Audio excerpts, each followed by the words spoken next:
నంద్యాల జిల్లాలో జోరుగా వజ్రాల వేట కొనసాగుతుంది. ప్రతిరోజు 5 మందికి వజ్రాలు దొరుకుతున్నట్లుగా కూడా తెలుస్తోంది. 15 లక్షల విలువ చేసే వజ్రం లభ్యమైనట్లుగా కూడా మనకి సమాచారం.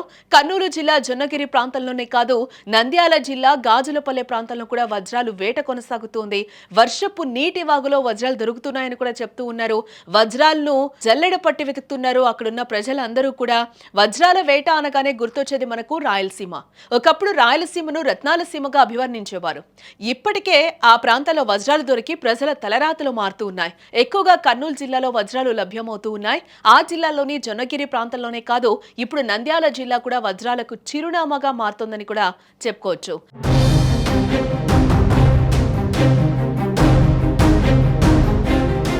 నంద్యాల జిల్లాలోని గాజులపల్లె ప్రాంతంలో ప్రజలు జోరుగా వజ్రాల వేట కొనసాగిస్తూ ఉన్నారు.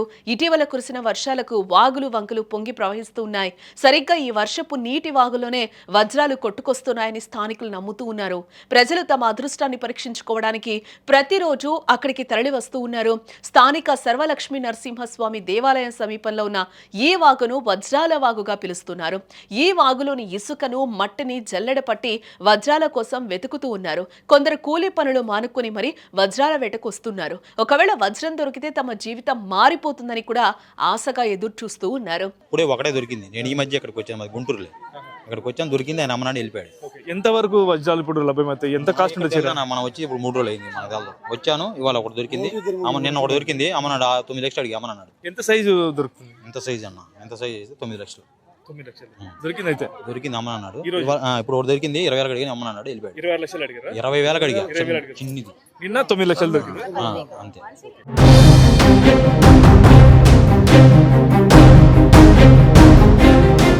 ఇటీవల ఒక వ్యక్తికి ఏకంగా 15 లక్షల రూపాయల విలువ చేసే వజ్రం దొరకడం స్థానికంగా సంచలనంగా మారింది. దీంతో చుట్టుపక్కల గ్రామాల నుంచి కూడా ప్రజలు వేలాదిగా తరలివచ్చి వజ్రాల వేటలో మునిగిపోతూ ఉన్నారు. ప్రతిరోజు 5 మందికి వజ్రాలు దొరుకుతున్నాయని కూడా స్థానికులు చెప్తున్న మాట. మరి ఈ వజ్రాల వేట ఎంతవరకు కొనసాగుతుంది? మరికొంతమందికి ఈ అదృష్టం దక్కుతుందా అనేది చూడాలి.